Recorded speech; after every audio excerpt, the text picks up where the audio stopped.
नमस्कार, स्वागत है आप सभी का हमारी खास पेशकश कंज्यूमर इज किंग, जहां पर जीएसटी 2.0 3,000 से ज्यादा शिकायतें मिल चुकी है। जीएसटी में राहत तो मिल गई है। जीएसटी की नई दरें हम सभी जानते हैं कि देश भर में 22 सितंबर से लागू हो चुकी है, लेकिन इसका फायदा आम आदमी को नहीं मिल पा रहा है। आपको जानकर हैरानी होगी कि एक हफ्ते के भीतर नेशनल कंज्यूमर हेल्पलाइन यानी एनसीएच पर 3,000 से ज्यादा शिकायतें दर्ज की गई हैं।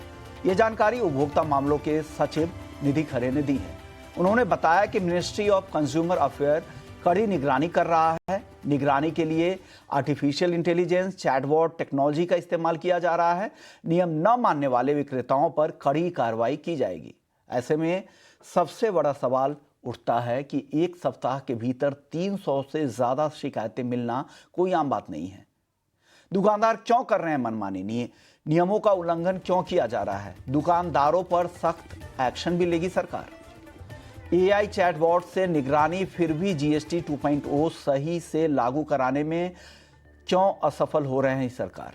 कंज्यूमर्स को जागरूक करने के लिए सरकार क्या कदम उठाएगी? तो तमाम सवाल आपके मन में भी उठ रहे होंगे। और साथ ही एनसीएच पर शिकायत करने के बाद कंज्यूमर्स को कितनी जल्दी समाधान मिलेगी, ये भी समाधान कितना जल्दी मिल पाएगा, ये भी एक बड़ा सवाल है। तो ये तमाम मुद्दे हैं, तमाम सवाल है, और इन्हीं सवालों को हम आगे बढ़ाएंगे और अपने मेहमानों से भी आपको परिचय करवा देता हूं। हमारे साथ 3 मेहमान हैं जो आज आपको जागरूक भी करेंगे और आपके राइट्स के बारे में भी बताएंगे, और आपके अधिकार अगर आपको नहीं मिलते हैं तो आपको क्या करना है ये भी समझाएंगे। तो हमारे साथ 3 मेहमान हैं, उनसे परिचय करवा देता हूं। डॉक्टर मनोहर कामत हैं, consumer guidance society of India से। केपी सिंह है, पूर्व प्रिंसिपल कमिश्नर है, जीएसटी डिपार्टमेंट में रह चुके हैं। और देवेंद्र स्वरूप सक्सेना है, प्रिंसिपल चीफ कमिश्नर इनकम है, टैक्स में रिटायर्ड है। अब तीनों मेहमानों का बहुत बहुत शुक्रिया, आप लोगों ने वक्त दिया है, और उम्मीद करते हैं कि हमारे दर्शकों को आप गाइड करेंगे और जो उनके अधिकार हैं उनके अधिकारों के बारे में बताएंगे। शुरुआत देवेंद्र जी आपसे मैं करना चाहूँगा।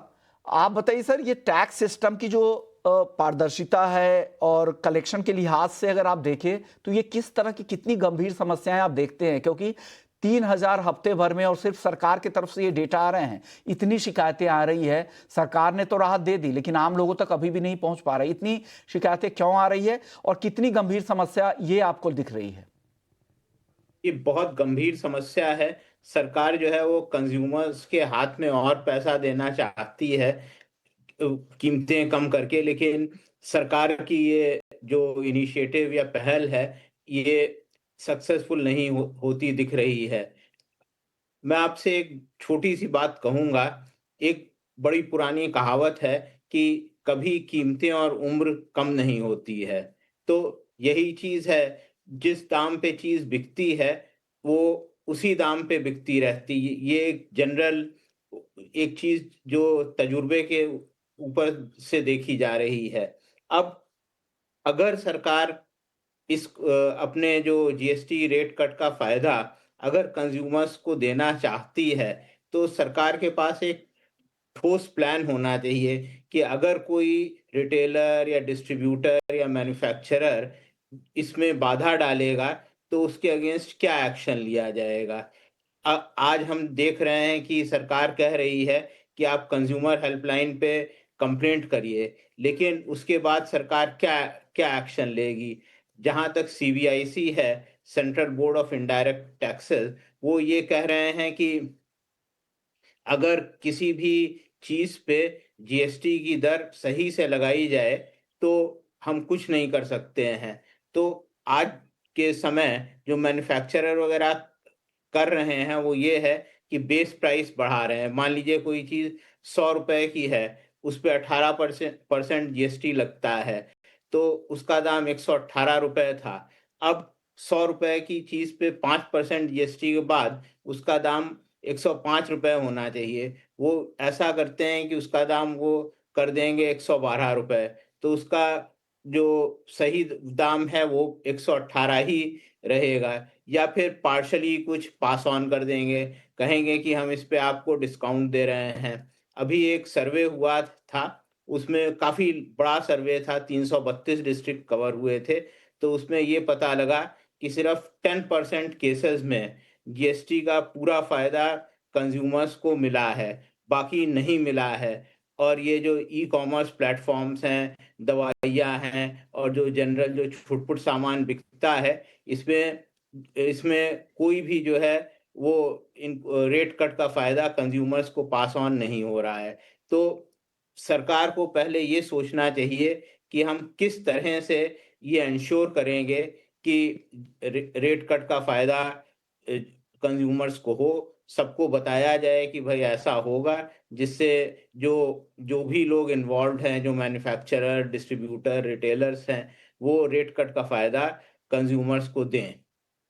देवेंद्र स्वरूप जी, आपसे एक और सवाल मेरा ये होगा कि बड़े कॉरपोरेट्स और जो रिटेलर नेटवर्क पर निगरानी रखने के लिए टेक्नोलॉजी का जो इस्तेमाल हो रहा है, क्योंकि आप भी इनकम टैक्स में रह चुके हैं, आजकल टेक्नोलॉजी का काफ़ी इस्तेमाल हो रहा है, एआई वहाँ पर भी इस्तेमाल हो रहा है, ये कितना कारगर कदम होगा? क्या इससे कुछ सुधार होगा और इस तरह की शिकायतें कम हो सकती है क्या? नहीं, मैं ये बता रहा हूँ कि सब शिकायतें हमें साफ तौर पे मिल जाएँगी कि कौन आदमी क्या कर रहा है। लेकिन अगर वो जीएसटी का रेट कट नहीं पास ऑन कर रहा है, तब ये सवाल उठता है कि हम उस पर क्या कार्यवाही करेंगे। ओरिजिनली जीएसटी एक्ट में सेक्शन 171 है, उसके तहत एक नेशनल एंटी प्रॉफिटेरिंग अथॉरिटी बनाई गई थी। तो उसको पूरा ज्यूरिसडिक्शन था कि अगर ऐसा कोई केस उनके सामने आए तो वो उसे इन्वेस्टिगेट करें और उस पे उचित एक्शन लें। तो उसने 100 से ज़्यादा केसेज़ में कंपनीज़ को नोटिस दिए और बहुत बड़े-बड़े फाइन लगाए, किसी पे 300 करोड़, किसी पे 200 करोड़। तो ये चीज़ ख़त्म हो गई थी। लेकिन 2022 में ये एनएए नेशनल एंटी प्रॉफिटीरिंग अथॉरिटी को ख़त्म कर दिया गया और पहली अब फिर इसका काम जीएसटी अपीलेट ट्राइब्यूनल को दे दिया, लेकिन 1 अप्रैल 2025 के बाद इस तरह की कोई कंप्लेंट आप नहीं कर सकते हैं। तो ठोस एक्शन जो है नहीं कोई दिख रहा है जो लिया जाएगा। तो हम केसेस को आइडेंटिफ़ाई कर लेंगे, लेकिन उनके अगेंस्ट हम क्या एक्शन लेंगे? वो कहेंगे कि भई ठीक है, हम ऐसा है, वैसा है। कुछ वो आपको लिख के दे देंगे कि हमारी इनपुट कॉस्ट बढ़ गई है और इसने ऐसा किया और वैसा किया और एंड में तर्क नतीजा भी कुछ बिल्कुल नहीं सही है होगा। कि वो तो कुछ तर्क देके निकल जाएंगे, कुछ शिकायतें वहाँ पे वो भी अपनी दर्ज कर देंगे कि हमारे इनपुट कॉस्ट ज़्यादा है, इस वजह से नहीं पास ऑन कर पा रहे हैं, लेकिन इस तरह की दिक्कतें बनी रह जाएंगी। केपी सिंह जी, आपसे मेरा दो सवाल मैं एक साथ यहाँ पे करना चाहूँगा। सरकार ने जो जीएसटी दरें तो घटा दी है, लेकिन फ़ायदा नहीं पहुँच पा रहा है, तो इसमें सिस्टम में कहाँ चूक हो रही है? और दूसरा, एंटी प्रॉफिटियरिंग नियम क्या कहते हैं? दुकानदार पर इस नियम के तहत कैसे कार्रवाई होती है? देखिए, नमस्कार आपके सभी दर्शकों को मेरी तरफ से। नमस्कार सर। सबसे पहले ये देखना पड़ेगा कि जो जीएसटी 2 का जो रिफॉर्म्स आए हैं, किस बैकड्रॉप में आए हुए हैं। अगर देखेंगे तो यूएस ने 50% टैरिफ लगा दिया है, तो चांसेस है कि अपनी जीडीपी और इकोनॉमिक एक्टिविटीज कम होगी। उस चीज को ऑफसेट करने के लिए गवर्नमेंट ने इंटरनल कंजम्पशन बढ़ाने के लिए क्या किया कि जीएसटी 2 के तहत में उन्होंने रेट ऑफ ड्यूटी कम की है। तो अगर देखा जाए तो जितने भी पॉपुलर कंजम्पशन के आइटम है, तो उसमें सब में अभी 2 ही स्लैब बचे हुए हैं, 5 और 18। जो 28 थे 18 हो गए और जो 12 थे 5 हो गए। इस तरह से तो 99% जो कंजम्पशन के आइटम्स है, सबके रेट मॉडरेट हुए हैं, कम हुए हैं। अब रही बात की जो कम हुए हैं, द रूल रिक्वायरमेंट यही है कि जो कमेंसुरेट प्राइस रिडक्शन हुआ है वो कंज्यूमर को बेनिफिट पास होना चाहिए। नाउ यहाँ पे है लोग भिन्न भिन्न तरह के एग्जाम्पल्स देख रहे हैं कि why they are not able to transfer the benefit. वो जो उनके एक्सक्यूजेज हैं वो बिल्कुल गलत एक्सक्यूजेज हैं। द रीजन बीइंग कि जब ये प्राइम मिनिस्टर ने अनाउंस किया था जीएसटी 2 रिफॉर्म और 9 तारीख को फाइनेंस मिनिस्ट्री ने एक लेटर लिया जिसके अंदर उन्होंने 54 आइटम्स को आइडेंटिफाई किया। उसके अंदर में आइसक्रीम, चॉकलेट, गाड़ियां, एयर कंडीशनर, ऐसे करके टोटल 54 क्लियरली आइडेंटिफाई आइटम्स हैं। उसके ऊपर में उन्होंने लिखा हुआ है कि 22 सितंबर 2025 की पहले की एमआरपी क्या थी और 22 सितंबर उसके बाद की एमआरपी क्या है। और पूरे इंडिया में सारे officer they are suppose to visit the premises और एक एक्शन टेकन रिपोर्ट जो उनको देनी है, और आज ही लास्ट डेट है उसको सबमिट करने के लिए। फर्स्ट रिपोर्ट की आज ही है, आई होप ये आज रात तक पहुंच जाएगी। तो जहां तक मेरी बात है, मैंने भी काफी लोगों से, मैं चूंकि डिपार्टमेंट से जुड़ा हुआ हूं, अभी भी जुड़ा हुआ हूं, बहुत क्लोजली काम कर रहा हूं मैं, तो मेरा कहने का मतलब ये, हमने देखा अभी एक सर्वे को मैं पढ़ रहा था कि जितने भी जो 54 आइटम्स हैं कंजम्पशन के, तो ऑलमोस्ट जो कस्टमर ने जिन्होंने उस ट्रांजैक्शन के उसकी परचेजेज किया है, तो ये देखा है कि ऑटोमोबाइल सेक्टर से लेकर के या जो बड़े से एफएमसीजी आइटम्स हैं, उनमें almost somewhere between 50 to 75% tax benefits pass on हुई है, और people are happy, customers are happy. But जितने भी जो जो साबुन, तेल, टूथपेस्ट, छोटे छोटे आइटम है, घी, तेल, आटा, ये जो रोजमर्रा की हमें खाने पीने की सामान है, जिससे कि लार्ज नंबर ऑफ पॉपुलेशन उससे अफेक्ट होती है, उसका जो बेनिफिट है 90% लोगों ने पास ऑन नहीं किया। ये बहुत, I feel this is the criminal neglect, and it is criminal neglect on part of the FMCG company, their distribution channel, their retail channel। और काफी जो एक्सक्यूज दे रहे हैं रिटेलर्स कि कंपनी ने या डिस्ट्रीब्यूटर ने प्राइस लिस्ट रिवाइज नहीं की है, या उनके जो सॉफ्टवेयर में है वो अपडेट नहीं हुए हैं। अगर गवर्नमेंट ने जो रिफॉर्म इंट्रोड्यूस की है उसके बाद से सफिशिएंट टाइम दिया गया था, वो टाइम इसीलिए दिया गया था कि आप अपनी प्राइस लिस्ट रिवाइज कर लें, अपने सॉफ्टवेयर को अपडेट कर लें, तो वो एक्सक्यूजेज अभी वैलिड नहीं है। मेरा कहने का मतलब कि जब अभी जो लास्ट टाइम अपना मीटिंग हुई थी उसमें 300 कंप्लेंट्स, अभी 3000 हो गए हैं, बट आई वाज लुकिंग कि नॉट अ सिंगल कंप्लेनेंट या कंप्लेंट डिटेल या जिनके अगेंस्ट कंप्लेंट हुई है, those information available under public portal, public domain में इंफॉर्मेशन नहीं है। तो अगर हम एक नेम एंड शेम की एक पॉलिसी कम से कम कर दे, मिनिस्ट्री ऑफ कंज्यूमर मिसेस खरे ने बताया कि 3000 कंप्लेन आ गई, सिर्फ डेटा देने से नहीं हो जाता, उसके में एक्शनेबल पॉइंट्स क्या है, गवर्नमेंट ने क्या एक्शन लिया है फॉर द बेनिफिट। आपने जरूरी पॉइंट उठाया, बहुत ही वैलिड पॉइंट है कि आप इसके लिए एक्शन क्या ले रहे हैं। ये तो नंबर बढ़ते जाएंगे, कल को 30,000 हो जाए, जब हम अगले शो करेंगे तो उस समय 30,000 शिकायतें हो चुकी होंगी, तो शिकायतें तो बढ़ रही, लेकिन उसके लिए आप क्या कर रहे हैं, आप पॉलिसी मेकर्स हैं, आपकी तरफ से क्या फैसले लिए जा रहे हैं, ये जरूरी है। डॉक्टर मनोहर कामत साहब भी हैं हमारे साथ।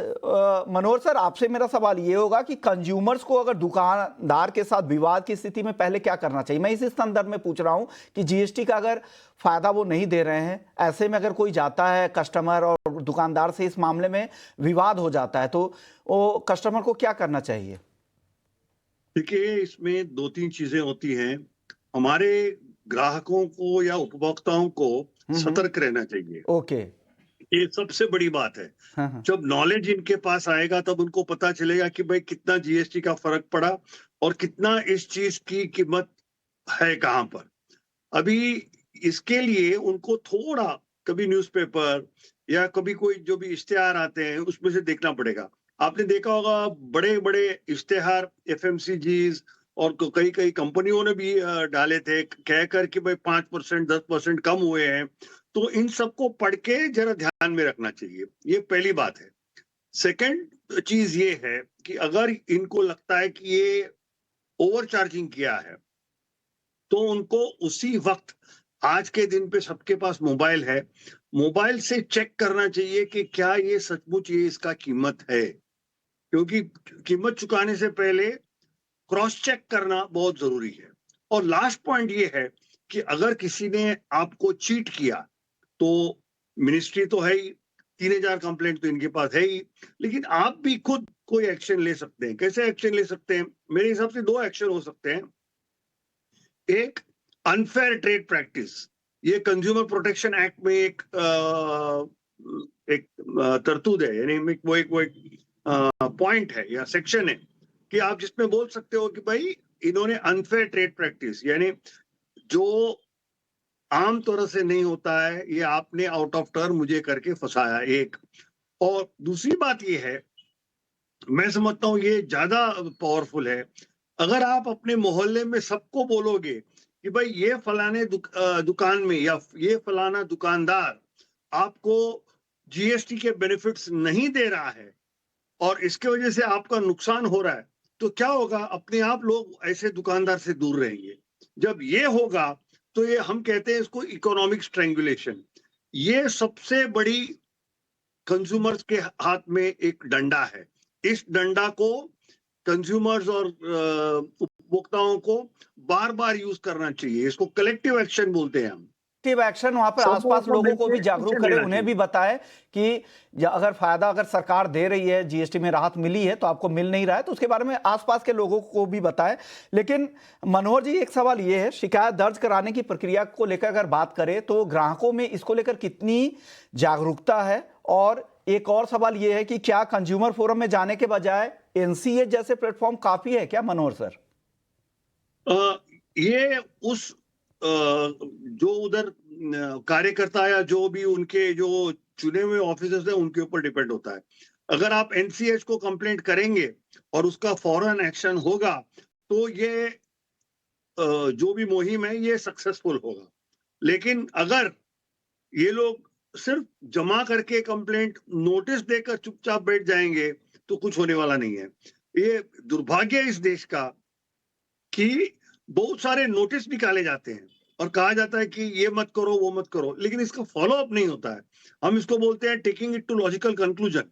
यानी जो भी आप नोटिस निकालते हो, भले वो 25 रुपए के मामले में भी हो, उसको अंत तक ले जाइए और उसकी जो भी सजा होना चाहिए उस सामने वाले को मिलनी चाहिए। जब तक ये नहीं होगा तो कंज्यूमर मूवमेंट को थोड़ा कहीं ना कहीं धक्का बैठेगा ही। ओके, तो ये जो उन पे पेनाल्टी की बात हो या फिर उनको जो एक्शन लिया जाना चाहिए वो ऐसा ठोस हो कि वो मैसेज जाए और तब लोगों में अवेयरनेस बढ़ेगी और साथ ही जो पास ऑन भी होगा वो भी चीजें पास ऑन होगी। केपी सिंह जी, आपसे मेरा एक सवाल ये होगा, क्या जीएसटी काउंसिल और सीबीआईसी के पास इतनी ताकत है कि बड़े एफएमसीजी ब्रांड्स पर भी सख्ती कर सके?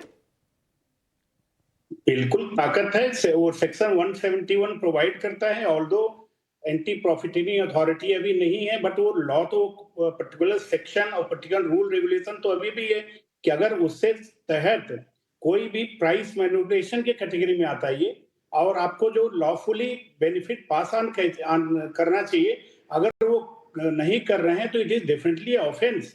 और अगर ये ऑफेंस रिकरिंग होता है तो ये बहुत सीरियस है। और इसके लिए तो मैं अगर देखा जाए, अगर 3000 कंप्लेंट है, मैं एक चीज सजेस्ट कर रहा हूँ, दैट साउंड्स लिटिल रेडिकल, लेकिन it will give a proper message to entire society. Otherwise क्या होगा, कुछ दिनों तक अभी जैसे जीएसटी 2 का रिफॉर्म का चल रहा है, प्लस इसका प्राइस इंपैक्ट हो रहा आ रहा है, जो कि जिस हिसाब से इकोनॉमिक एक्टिविटी होनी चाहिए वो नहीं हो रही। अगर आप देखा जाए तो इवन जो इकोनॉमिक एक्टिविटी रिपोर्ट अभी आई है वो लास्ट क्वार्टर से थोड़ा कम है। तो हमें रिफॉर्म इसलिए लाया गया है कि ये बढ़े, न कि अगर उसका इम्पैक्ट दूसरा हो रहा है तो बड़ा नुकसान हो जाएगा। एक तो यूएस का टैरिफ प्रेशर है, दूसरी जगह अगर आप अपना जीएसटी से इकोनॉमिक एक्टिविटीज नहीं बढ़ेगी, it will bring a bad reform. तो सेक्शन 171 अभी भी है। एंड देन सेकेंड जो रिफॉर्म अभी सोचने हो रहा है, क्योंकि काफी कंप्लेन आ रहे हैं, तो there is a chance of revival of the anti profiteering authority, वो प्रोविजन दोबारा लाने की बात हो रही है। और तीसरा जो मैं एक सजेस्ट कर रहा हूँ, दैट साउंड्स लिटिल रेडिकल, कि अगर 3000 कंप्लेन किए हुए हैं तो हम अगर उसमें से बड़े बड़े जो मेन कंप्लेनेंट है, जो सप्लायर्स हैं, बड़ी एफएमसीजी कंपनियां हैं, जस्ट 1%, यानी कि टोटल को जो है ना 25, 30, 35 कंपनियों के ऊपर अगर जो बड़ा जिसमें अमाउंट है, थ्रू आउट इंडिया एक सैंपल एफआईआर करे। और अगर FIR, because that is amounting to cheating, and cheating is a criminal offence, तो उससे क्या हो, it will send a right deterrent and right message throughout India, यानी दूसरों के लिए बहुत अच्छा मैसेज जाएगा।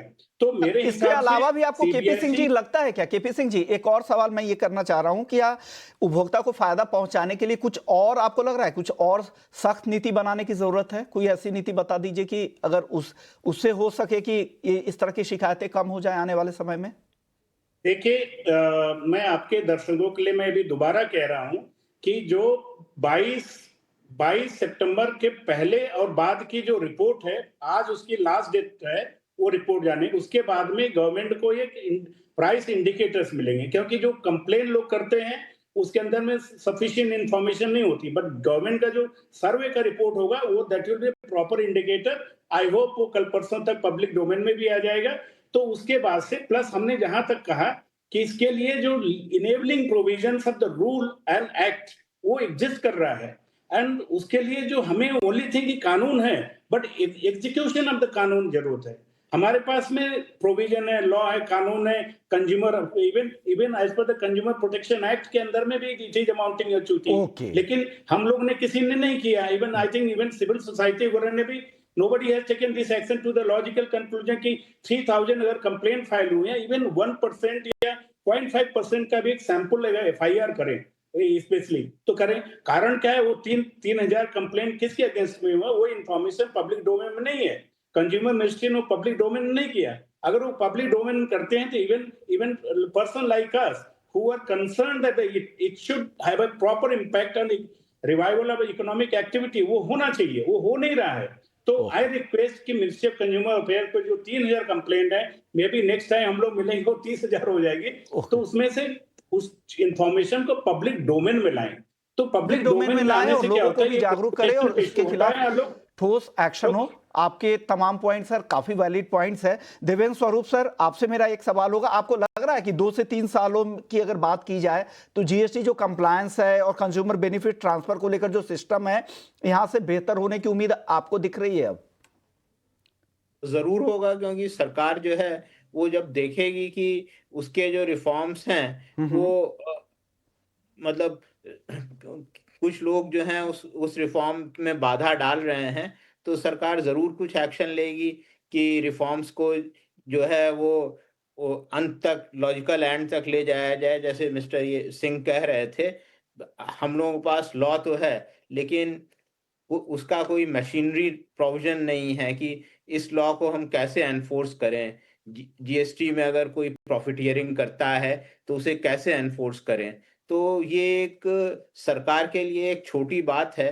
सरकार चाहे तो किसी जने को वो कर सकती है नॉमिनेट कि ये आदमी जो है इसको 171 को जो है ये एनफोर्स करेगा। तो एक बार अगर किसी को नॉमिनेट कर दिया तो इन सब लोगों के अगेंस्ट वो एक्शन ले सकता है और एक्शन लिया जाएगा। मनोहर जी के पास भी चलते हैं। एक और सवाल ये है कि अगर उपभोक्ताओं को, कंज्यूमर्स को अगर खुद को सुरक्षित रखने के लिए ऐसे कौन से 3 कदम आपको लग रहा है, आपकी नजर में क्या है, क्योंकि आप कंज्यूमर गाइडेंस सोसाइटी को यहाँ पर रिप्रेजेंट कर रहे हैं, ऐसे कौन से 3 जरूरी कदम उठाने चाहिए? सर, आपके पास 30 सेकंड का वक्त है। मैं 3 सिंपल पॉइंट्स बोलता हूं। पॉइंट नंबर 1, जुडिशियल सिस्टम को बहुत इंप्रूव करना पड़ेगा। आज कंज्यूमर प्रोटेक्शन एक्ट इतना बेनिफिशियल एक्ट है उपभोक्ताओं के लिए, लेकिन उसकी अमल बिल्कुल नहीं होती है।